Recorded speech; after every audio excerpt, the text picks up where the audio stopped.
بسم اللہ الرحمن الرحیم الحمد للہ کفا وسلام علی عبادہ الذین اصطفیٰ اما بعد فاعوذ باللہ من الشیطان الرجیم بسم اللہ الرحمن الرحیم حامیم والکتاب المبین انا انزلناہ فی لیلۃ مبارکۃ انا کنا منذرین فیہا یفرق کل امر حکیم امرا من عندنا انا کنا مرسلین صدق اللہ المولانا العظیم وکما ورد فی الحدیث الصحیح عن علی رضی اللہ عنہ قال قال رسول اللہ صلی اللہ علیہ وسلم اذا كانت لیلۃ من نصف شعبان قوموا لیلہا وصوموا يومها فإن الله تبارك وتعالى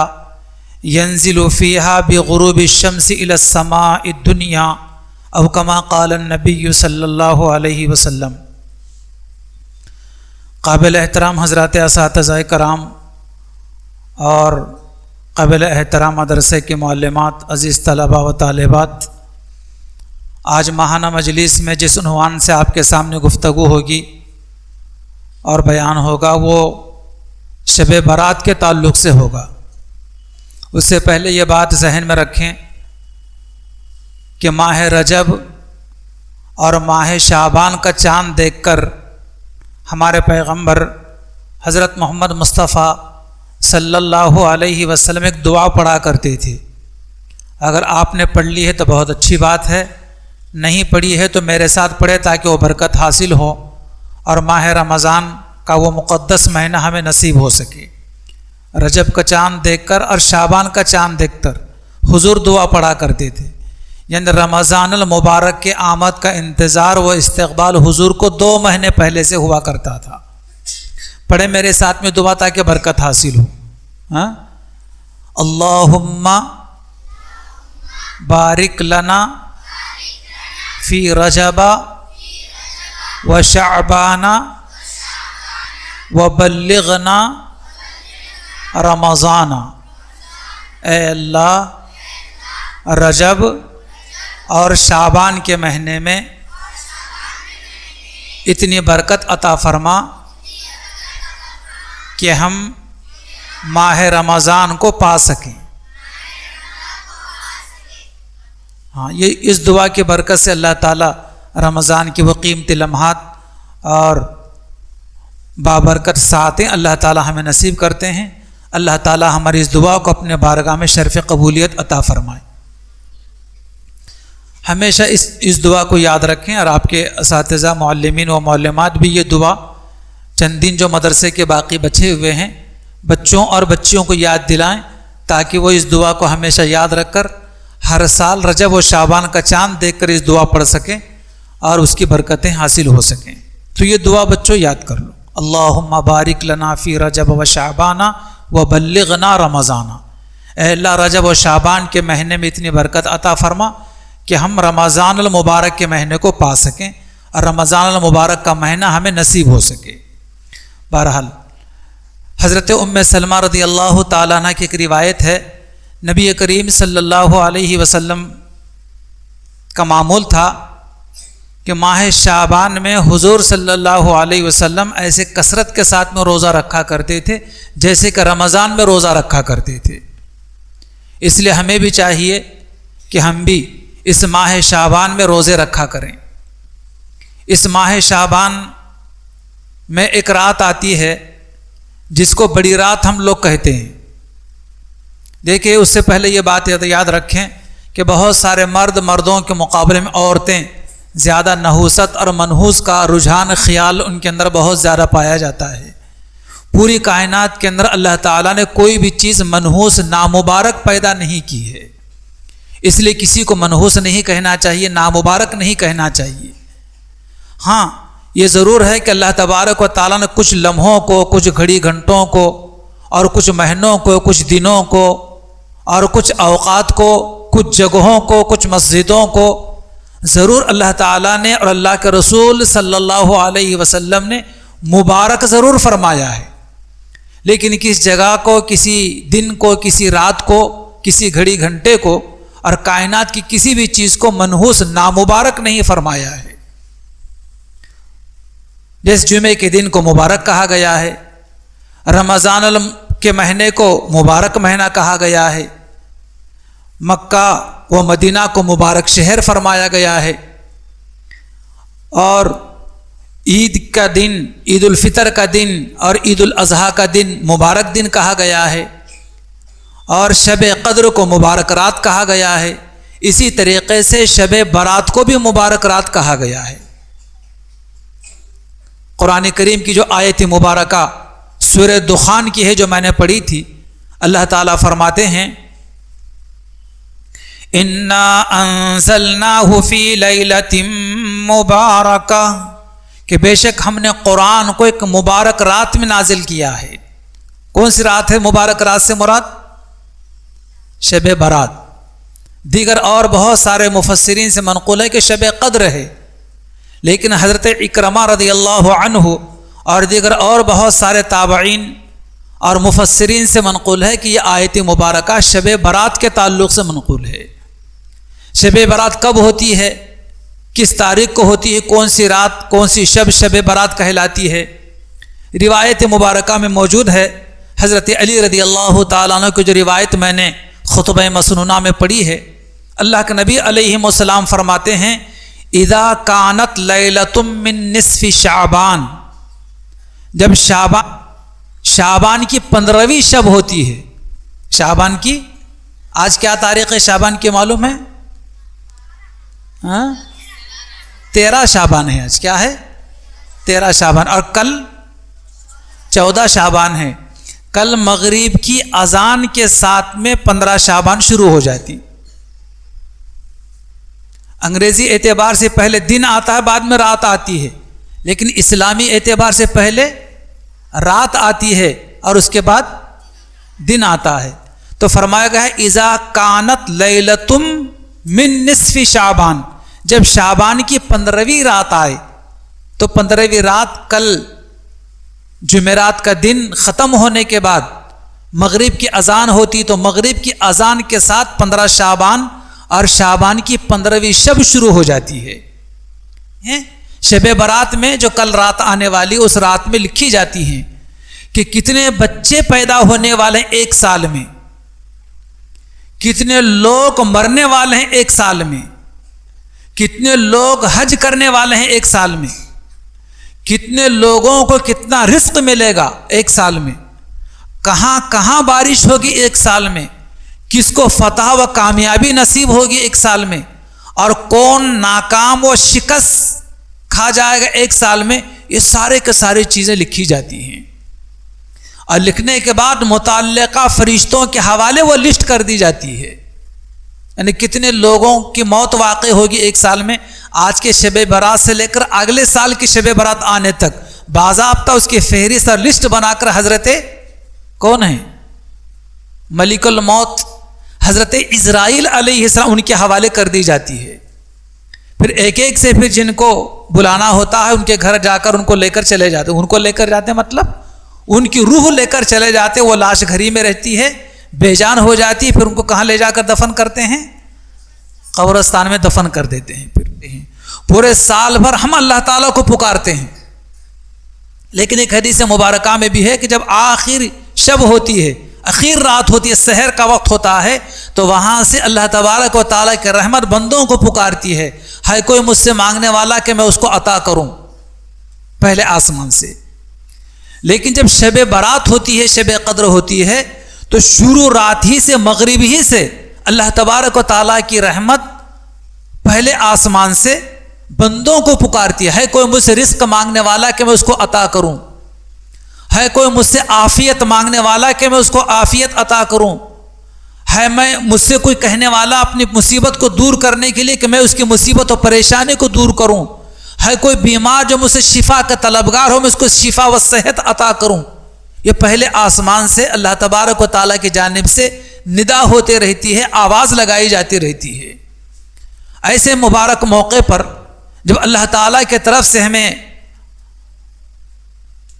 ہمارے لیے جب ندا لگائی جا رہی ہو، آواز لگائی جا رہی ہو، ایسے موقع پر اگر ہم اللہ تعالیٰ کی طرف متوجہ رہیں اور اللہ تعالیٰ سے دعا مانگیں، اللہ تعالیٰ سے رزق مانگیں، اللہ تعالیٰ سے صحت عافیت مانگیں، اللہ تعالیٰ سے کامیابی و کامرانی مانگے، تو ضرور اللہ تبارک و تعالیٰ ہمیں عطا فرمائیں گے اور ہماری دعائیں قبول ہوں گی۔ مدینہ منورہ میں ایک بہت بابرکت قبرستان ہے، کیا نام ہے معلوم ہے اس قبرستان کا؟ جنت البقی۔ کیا ہے؟ مکہ مکرمہ میں ایک قبرستان ہے، اس کا نام ہے جنت المعلی، جنت ال اور مدینہ منورہ میں ایک قبرستان ہے جنت البقی، اور ایک قبرستان ہے مکہ مکرمہ کے اندر باب عمرہ کے پیچھے، جہاں سے عزیزیہ کے بسیں وغیرہ لگتی ہیں، وہاں پر ایک قبرستان ہے۔ آج بھی اسی طریقے سے زمانے جاہلیت میں جیسا قبرستان تھا، وہ آج بھی اسی شکل میں قبرستان موجود ہے۔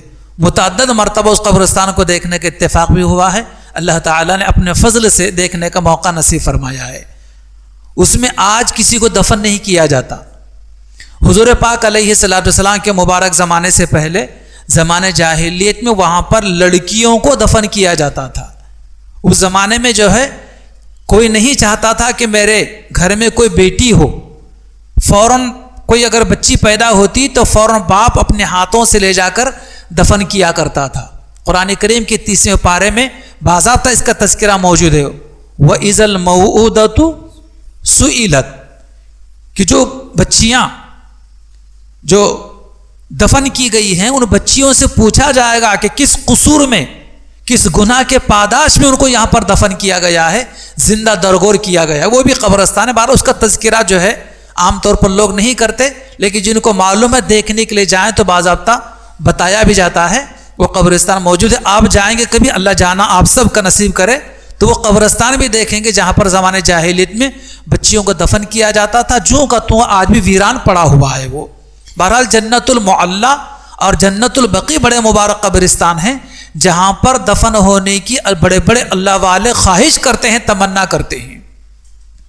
عزیز طلباء و طالبات، حضرت عائشہ صدیقہ رضی اللہ تعالیٰ عنہ کی روایت میں بیان کر رہا تھا، وہ کہتی ہیں کہ میں حضور کو تلاش کرتے کرتے کہاں پہنچی؟ جنت البقی مدینہ منورہ کے قبرستان میں پہنچی، تو میں نے دیکھا کہ وہاں حضور صلی اللہ علیہ وسلم پہنچ کر جنت البقی میں جتنے لوگ دفن تھے ان کے لیے مغفرت کی، ان کے درجات کی بلندی کی دعا کر رہے ہیں۔ حضرت عائشہ کہتی ہیں کہ میں جلدی جلدی اپنے گھر کو واپس آ گئی۔ میں جیسے گھر پہنچی تھی کہ حضور میرے پیچھے تشریف لائے، اور چونکہ حضرت عائشہ بڑی تیزی کے ساتھ آئی تھی کہ میں کس سوچ میں گھر سے نکلی، اور حضور دیکھو کیسے وہاں پر مرحومین کے لیے، شہداء کے لیے وہاں پر دعا فرما رہے ہیں۔ تو حضرت عائشہ رضی اللہ تعالیٰ عنہ کی تیز تیز آنے کی وجہ سے سانس پھولنے لگی، تو حضور نے دیکھا تو پوچھا کہ عائشہ کیا بات ہے، تمہاری سانس پھول رہی ہے؟ تو حضرت عائشہ صدیقہ رضی اللہ تعالیٰ عنہ پورا واقعہ اپنا بیان کیا۔ کون سا واقعہ؟ وہ جو حضور گھر میں آ رہے تھے، اپنا جبہ اتار کر رکھ رہے تھے، اتارتے اتارتے پہن لیا، اپنے گھر کے باہر نکل گئے۔ پھر حضرت عائشہ بھی سارے سوکنوں کے گھروں میں تلاش کیا، تلاش کرتے کرتے جنت البقی پہنچ گئی۔ حضور کو دعا کرتے ہوئے، دعائے مغفرت اور ایصال ثواب کرتے ہوئے دیکھ کر اپنے گھر تیزی سے واپس۔ یہ پورا کا پورا پس منظر، پورا واقعہ حضرت عائشہ رضی اللہ عنہا نے نبی کریم صلی اللہ علیہ وسلم کو بتلایا۔ تو حضرت عائشہ رضی اللہ تعالیٰ عنہ کی ان باتوں کو سن کر حضور نے فرمایا کہ عائشہ کیا تم نے یہ سوچ لیا تھا کہ اللہ کا نبی تمہاری حق تلفی کرے گا؟ حق تلفی کا مطلب یہ ہے کہ آج کی رات تمہارے کمرے میں گزارنی تھی، تو تمہیں چھوڑ کر کیا میں کسی دوسرے تمہارے سوکن کے پاس میں رات گزاروں گا؟ یہ گویا کہ مطلب اس کا۔ تو عائشہ کیا تم نے یہ سوچ لیا تھا کہ میں تمہاری حق تلفی کروں گا؟ پھر حضور پاک علیہ الصلوۃ والسلام نے فرمایا کہ عائشہ جانتی ہو آج کی رات کون سی رات ہے؟ حضرت عائشہ صدیقہ رضی اللہ تعالی نے کہا کہ اللہ و رسولہ عالم، کہ اللہ کے رسول ہی زیادہ جانتے ہیں، بہتر جانتے ہیں۔ تو پھر نبی کریم صلی اللہ علیہ وسلم فرمایا کہ عائشہ آج کی شب شعبان کی 15ویں شب ہے، عائشہ تم جانتی ہو آج کی رات میں کیا ہوتا ہے؟ کیا ہوتا ہے یا رسول اللہ آپ ہی بیان کر دیجئے۔ تو حضور صلی اللہ علیہ وسلم بیان فرمایا کہ آج کی رات میں کیا ہوتا ہے. فرمایا کہ عائشہ آج کی رات میں اللہ تبارک و تعالی اپنے بندوں کو اس قدر تعداد میں معاف کرتے ہیں جس قدر بنو کلب کی بکریوں کے بالوں کی تعداد ہے. بنو کلب ایک مدینہ منورہ میں قبیلہ تھا جو بڑی تعداد میں بکریوں کو پالا کرتے تھے. آپ کے گھر میں بکریاں ہیں کیا نہیں ہے؟ اچھا، گھر میں جانے کے بعد بکری کو بٹھاؤ، کھڑے کرو کان پکڑ کے، اس کے بال گننا شروع کرو. گن سکتے کیا؟ بکری کے بدن کے اوپر کتنے بال ہیں؟ ان کے کان سے لے کر دم تک گنتے جاؤ، پیچھے تک، پیروں پر، پیٹھ پر، پیٹ پہ. گن سکتے؟ گن ہی نہیں سکتے کوئی. تو بنو کلب ایک قبیلہ مدینہ منورہ میں بہت بڑا قبیلہ تھا، اور مدینہ منورہ اور بھی قبائل کے لوگ تھے، قرب و جوار میں بھی، شہر مدینہ کے اندر بھی تقریباً لوگ بکریاں پالتے تھے. لیکن بنو کلب کا قبیلہ ایسا قبیلہ تھا بہت زیادہ تعداد میں وہ لوگ بکریاں پالا کرتے تھے. تو جو ایک بکری کے بدن کے اوپر کے بالوں کو گنا نہیں جا سکتا، شمار نہیں کر سکتے، تو جس قبیلے کے اندر سینکڑوں اور ہزاروں بکریاں ہوں، کیا ان بکریوں کے بالوں کو گنا جا سکتا ہے؟ نہیں گنا جا سکتا. تو گویا کہ اللہ تبارک و تعالیٰ اتنی زیادہ بے شمار تعداد میں شب برات میں اللہ اپنے بندوں کی مغفرت کرتے ہیں، اپنے بندوں کو معاف کرتے ہیں. اس لیے خاص طور پر شب برات کے اندر جو ہے کرنے کی 3 ہی کام ہے، جیسے میں نے پہلے بتلایا. کیا کرنے ہیں 3 کام؟ قوموا لیلہا، صوموا یومہا، فإن اللہ تبارک و تعالی ینزل فیہا بغروب الشمس الی السماء الدنیا. پہلا کام کیا کرنا ہے؟ شب برات میں قوموا لیلہا، یعنی رات کا قیام کرنا. رات کا قیام کا مطلب یہ ہے کہ اس رات میں عبادت کرنا. بہت سارے مردوں اور عورتوں میں یہ بات مشہور ہے اور بولتے بھی ہے، جاگنے کی رات آ رہی ہے. بولتے کیا نہیں؟ جاگنے کی رات نہیں ہے جی، وہ کئی کی رات ہے؟ طاق رات نہیں، وہ تو رمضان میں آتی. عبادت کی رات ہے. کئی کی رات ہے؟ ہاں، عبادت کی رات ہے، دعاؤں کی رات ہے، مغفرت کی رات ہے، بخشش کی رات ہے. لیکن عام طور پر لوگ کیا بولتے ہیں کہ جاگنے کی رات ہے. پھر یہاں وہاں چوراستوں پر، نکڑوں پر، دوستوں میں بیٹھ کر رات گزار دیتے، صبح فجر کی نماز پڑھ کے گھر کو چل جاتے. پھر ایسا جاگ کر رات گزار دیتے بہت سارے لوگ. نہیں، یہ رات صرف جاگنے کی رات نہیں ہے بلکہ عبادت کی رات ہے، دعاؤں کی رات ہے، مغفرت کی رات ہے، بخشش کی رات ہے. یاد رکھیں گے ان کلمات کو؟ ہاں، اس لیے اس رات میں ہمیں کیا کرنا ہے؟ کثرت کے ساتھ میں اللہ کی عبادت کرنا ہے. عبادت کیسے کرتے؟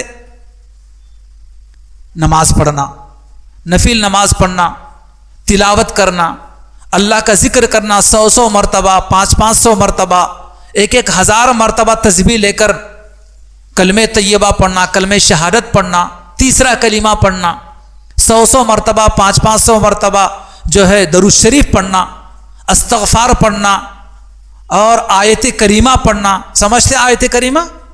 لا الہ الا انت سبحانک انی کنت من ماشاءاللہ یاد ہے آپ کو. 100 مرتبہ، 500 مرتبہ پوری رات عبادت میں گزارنا ہے تو کثرت کے ساتھ پڑھا کرنا. نماز پڑھتے پڑھتے طبیعت تھک گئی، اللہ کے بابرکت کلام قرآن کی تلاوت کرنا، سورہ یاسین پڑھنا، سورہ رحمان پڑھنا، سورہ ملک پڑھنا اور سورہ الف لام میم سجدہ پڑھنا، سورہ رحمان پڑھنا خاص طور پر اس رات کے اندر. یا پھر یہ ساری چیزیں نہیں معلوم تو پہلے پارے سے شروع کرنا، 2 پارے، 5 پارے، 3 پارے، جتنے پڑھ سکے اتنے پڑھ دینا. پوری رات عبادت کرنا ہے. تلاوت سے طبیعت تھوڑا تھک گئی، اونگ آ رہی ہے، تازہ وضو کر کے آنا. اور لمبی نماز پڑھنے کا ارادہ ہے، لمبے لمبے سورے اگر آپ کو یاد نہیں ہیں تو ایک رکعت میں 2 سورے، 5 سورے بھی پڑھ سکتے. بہت سارے طلباء و طالبات کو 20 سورے یاد ہیں، بعض بچوں کو ایک پارہ بھی یاد ہے، 2 پارے بھی حفظ یاد ہو گیا ہے. تو ایک رکعت کے اندر جو ہے 10 سورے بھی پڑھ سکتے. کوئی ضروری نہیں کہ ایک رکعت میں انا اعطینا، دوسرے رکعت میں قل هو اللہ احد پڑھنا، کوئی ضرور نہیں. ایک رکعت میں 3 سورے، 4 10 سورے بھی پڑھ سکتے اپنی رکعت کو لمبی کرنا ہے تو ایسا بھی پڑھ سکتے. جن بچوں اور جن بچیوں کو حفظ یاد ہے ایک پارا, آدھا پارا, 2-3 پارے, تو وہ لمبی نماز پڑھنے کے لیے جو ہے اس طریقے سے وہ پارا بھی پڑھ سکتے. رکوع میں جیسے ہم 3 مرتبہ تسبیح پڑھتے رکوع کی, سجدے میں 3 مرتبہ پڑھتے, تو زیادہ پڑھ سکتے, 20-25 مرتبہ 50 مرتبہ پڑھ سکتے, تاکہ رکوع لمبا ہو, سجدہ لمبا ہو. اور اگر زیادہ آپ لمبی نماز پڑھنا چاہتے, ایک نماز ہے عام طور پر بڑی راتوں میں شب برات و شب قدر میں نماز پڑھی جاتی ہے, اس کی بڑی تفصیل ہے کہ وہ نماز پڑھنے سے اللہ تبارک و تعالیٰ 10 قسم کے گناہوں کو معاف کرتے ہیں. کتنے؟ 10 قسم کی. کون سی نماز ہے جی وہ؟ صلاۃ التسبیح کی نماز. کون سی نماز؟ ہاں, صلاۃ کی معنی ہے نماز کی, تسبیح اس میں تسبیح پڑھی جاتی ہے, تیسرے کلمے والی تسبیح اس میں پڑھی جاتی ہے, اس لیے اس نماز کو صلاۃ التسبیح کی نماز کہا جاتا ہے. حضور صلی اللہ علیہ وسلم نے اپنے چچا حضرت عباس رضی اللہ تعالیٰ عنہ کو خاص طور پر یہ نماز سکھلائی تھی, اور آپ نے یہ بتلایا تھا کہ چچا جان کیا میں آپ کو ایک تحفہ دوں, کیا میں آپ کو ایک عطیہ کروں؟ انہوں نے کہا کہ کیوں نہیں. تو حضور صلی اللہ علیہ وسلم فرمایا کہ چچا جان اس کی وجہ سے, یعنی اس نماز کے ذریعے سے اللہ تبارک و تعالیٰ آپ کے 10 قسم کے گناہ معاف کریں گے, دن کے, رات کے بھی, جان بوجھ کر کیے ہوئے بھی, انجانے میں کیے ہوئے بھی, اور بہرحال چھوٹے اور بڑے, یعنی ہر قسم کی, اس قسم کے 10 گناہ اس نماز کی برکت سے اللہ تعالیٰ کیا کریں گے؟ معاف کریں گے. پھر آپ علیہ السلام نے پورا طریقہ اپنے چچا حضرت عباس رضی اللہ تعالیٰ کو بتلایا. میں بھی آپ کو بتلائے دیتا ہوں, غور سے سنیے. بڑی رات میں نماز آپ کو پڑھنی ہے, پڑھیں گے انشاءاللہ؟ ہاں پڑھنا ہے. بچیاں بھی پڑھیں گے انشاءاللہ, بچے بھی پڑھیں گے. اپنے ماں باپ کو یاد ہو تو اچھا ہے نا, تو اپنے گھر میں بھی یہ نماز بتا سکتے. دیکھیے نماز کی نیت کیسے کریں گے. یہ نماز ہے 4 رکعت. کتنی ہے؟ 4 رکعت نماز پڑھنا ہے ایک سلام کے ساتھ. جیسے 4 رکعت سنت پڑھتے آپ اس طریقے سے. میں نماز پڑھتا ہوں 4 رکعت صلاۃ التسبیح کی, خاص اللہ تعالیٰ کے واسطے, منہ میرا خانہ کعبہ کی طرف. اللہ اکبر. نیت سمجھ میں آ گئی؟ نیت باندھ لی آپ. نیت باندھنے کے بعد ثنا پڑھنا ہے. ثنا پڑھنے کے بعد 15 مرتبہ تیسرا کلمہ مکمل بھی پڑھ سکتے اور آدھا بھی پڑھ سکتے. سبحان اللہ, الحمدللہ, ولا الہ الا اللہ واللہ اکبر, یہاں تک بھی پڑھ سکتے, اور ولا حول ولا قوت الا باللہ العلی العظیم, وہاں تک بھی پڑھ سکتے. آپ کو جیسے سہولت ہو, آدھا پڑھنا چاہیں تو آدھا پڑھیں, مکمل پڑھنا چاہیں تو مکمل پڑھ سکتے. دونوں بھی اختیارات آپ کو ہیں. کتنے مرتبہ پڑھیں گے؟ 15 مرتبہ. اس کے بعد کیا کریں گے؟ پھر تعوذ پڑھیں گے, اس کے بعد تسمیہ پڑھیں گے, پھر اس کے بعد سورہ فاتحہ کی تلاوت کریں گے. اس کے بعد جو سورہ آپ کو یاد ہے وہ سورہ کی تلاوت کریں گے. سورہ کی تلاوت کرنے کے بعد پھر 10 مرتبہ یہی تسبیح پڑھیں گے. کتنی مرتبہ؟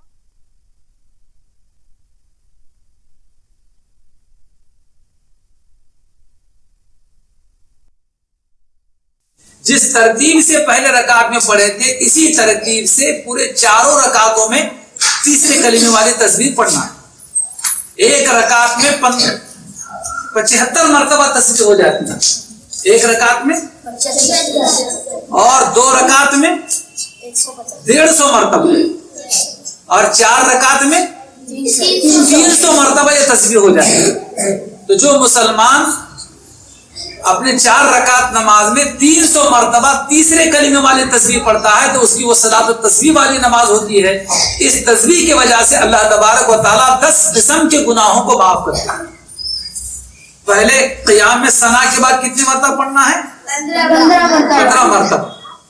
رکوع سے قرات, رکوع سے پہلے 10 مرتبہ پڑھنا ہے. کتنے ہو گئے؟ 25 ہو گئے. پھر رکوع میں 10 مرتبہ پڑھنا ہے. کتنے ہو گئے؟ 35 ہو گئے. رکوع سے کھڑے ہو کر 10 مرتبہ پڑھنا ہے. 45 ہو گئے. پہلے سجدے میں جا کر 10 مرتبہ پڑھنا ہے. 55 ہو گئے. سجدے سے بیٹھ کر 10 مرتبہ پڑھنا ہے. 65 ہو گئے. دوسرے سجدے میں جا کر 10 مرتبہ پڑھنا ہے. 75 ہو گئے. تو 4 رکعتوں میں اسی ترتیب سے پڑھنا ہے تو آپ کی صلاۃ التسبیح کی نماز ہو جائے گی. تو بہرحال میں یہ کہہ رہا تھا کہ 3 کام کرنے ہیں شب برات میں. ایک تو یہ ہے کہ اس رات میں کثرت کے ساتھ عبادت کرنا ہے. عبادت کس کو بولتے ہیں میں بتایا. نماز پڑھنی ہے, تلاوت کرنی ہے, درود شریف, استغفار, صلاۃ و تسبیح کی نماز پڑھنا, یہ سب کیا کہلاتا؟ عبادت. دوسرا کام خاص طور پر اپنے مرحومین کے لیے, اپنے مرحومین کے لیے کا مطلب آپ میں سے اللہ تعالیٰ آپ کے ماں باپ کی عمر دراز کرے, صحت و عافیت عطا فرمائے. ہم میں سے کسی کے ممکن ہے کہ والد نہیں ہوں گے, ممکن ہے کہ ہم میں سے کسی کے والدہ نہیں ہوں گے, اور اگر ہیں دونوں تو دنیا کی بہت بڑی نعمت آپ کے پاس موجود ہے. اس کا دنیا میں کوئی بدل نہیں. جب تک ماں باپ دنیا میں موجود ہیں گویا کہ بغیر مانگے کہ مقبول دعائیں ہمیں نصیب ہوتی ہیں. ماں باپ کے تعلق ہی سے حدیث مبارکہ میں فرمایا گیا ہے کہ ماں باپ کی دعا اولاد کے حق میں قبول ہوتی ہے. اگر ماں باپ انتقال کر دیں تو اللہ کو اختیار دعا قبول کریں یا نہ کریں کسی اور کی, لیکن ماں باپ ایسی نعمت ہے کہ جب تک وہ باحیات ہیں آپ موقع بہ موقع اپنے ماں اپنے باپ سے دعاؤں کی درخواست کر سکتے ہیں. وہ اگر آپ کے حق میں دعا کر دیں تو کامیاب ہو سکتے ہیں. لیکن آپ تنگ کریں گے, پریشان کریں گے, ستائیں گے, برا بھلا بولیں گے, اگر بد دعا کا کلمہ آپ کے ماں یا باپ کی زبان سے نکل گیا تو پھر آپ امتحان بھی فیل ہو سکتے, اسکول کالج میں بھی فیل ہو سکتے, آپ کی دنیا بھی اجڑ سکتی, آپ پریشان بھی ہو جا سکتے, آپ پر مصیبتیں بھی آ سکتی. اس لیے کبھی بھی اپنے ماں باپ کو تکلیف نہیں دینا, ایذا نہیں پہنچانا, اس حد تک نہیں کرنا کہ جس کی وجہ سے ماں کی زبان سے یا باپ کی زبان سے کوئی بد دعا یا کلمہ نکل جائے. اگر نکل جائے تو پھر دنیا و آخرت اجڑنے میں دیر نہیں لگتی. اللہ تعالیٰ ہماری حفاظت فرمائے. ہاں تو اپنے اگر ماں باپ ہمارے زندہ ہیں تو ممکن ہے ہمارے دادا نہیں ہوں گے یا دادی نہیں ہوں گے, نانی نہیں ہوں گے, نانا نہیں ہوں گے, خاندان کے کچھ اور مرحومین بھی ہو سکتے ہیں. ان سب کے لیے جو ہے دعائے مغفرت کرنا, اور جو کچھ قرآن یا سورہ یاسین, سورہ رحمان ہم نے پڑھا تھا اس کا ایصال ثواب کرنا. قرآن بخشنا, کیسا بخشتے معلوم؟ آپ یہاں بیٹھے بیٹھے سورہ فاتحہ ایک مرتبہ پڑھ لیے, سورہ یاسین پڑھ لیے, اور اللہ سے دعا کرے کہ اللہ جو میں نے سورہ فاتحہ سورہ یاسین پڑھا ہے, یہ ایک پارہ پڑھا ہے, یا اللہ اس کا ثواب جو ہے میرے مرحوم دادا دادی یا میرے ماں باپ یا جتنے پوری دنیا میں آج تک لوگ انتقال کر گئے ہیں ان کی روح کو اس کا ثواب پہنچا دے, ان کی مغفرت فرما, اس کا ثواب ان کو پہنچ جاتا ہے. اسی کو ایصال ثواب کہا جاتا ہے. سمجھ میں آیا نا؟ سمجھ گئے؟ ہاں, ایک تو یہ ہے کہ عبادت کرنا ہے, دوسرے یہ ہے کہ مرحومین کے لیے ایصال ثواب کرنا ہے, اور تیسرے کیا ہے؟ کل کا روزہ رکھنا ہے. اذا کانت لیلۃ من نصف شعبان قوموا لیلہا, رات میں عبادت کرنا, وہ صوموا یومہا, دن کا روزہ رکھنا, دن کا روزہ رکھنا. اور حضور کے عمل سے ثابت ہے کہ حضور قبرستان جا کر جو ہے مرحومین کے لیے دعائے مغفرت کیے تھی, ایصال ثواب کیے تھے.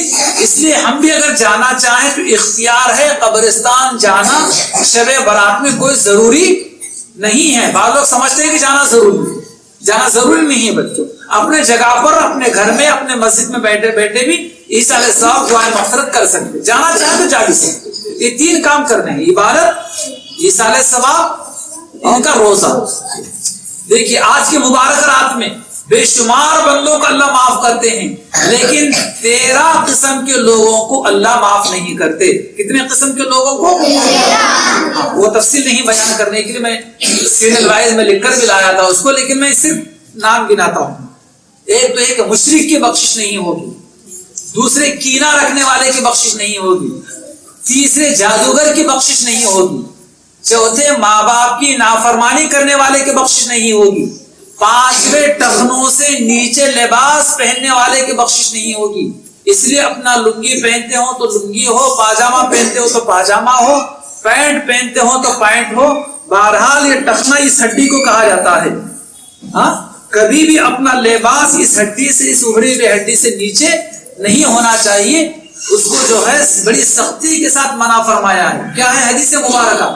بخاری شریف کی حدیث ہے, ما اسفل من الکعبین من الازار فی النار, جس کا لباس, جس کا پہنچا جو ہے ٹخنوں سے نیچے ہوگا اتنا حصہ اس کا دوزخ میں جلے گا. چھوٹا سا کا موم بتی کا جو پانی رہتا ہے وہ ہاتھ پہ گرتا کتنی تکلیف ہوتی,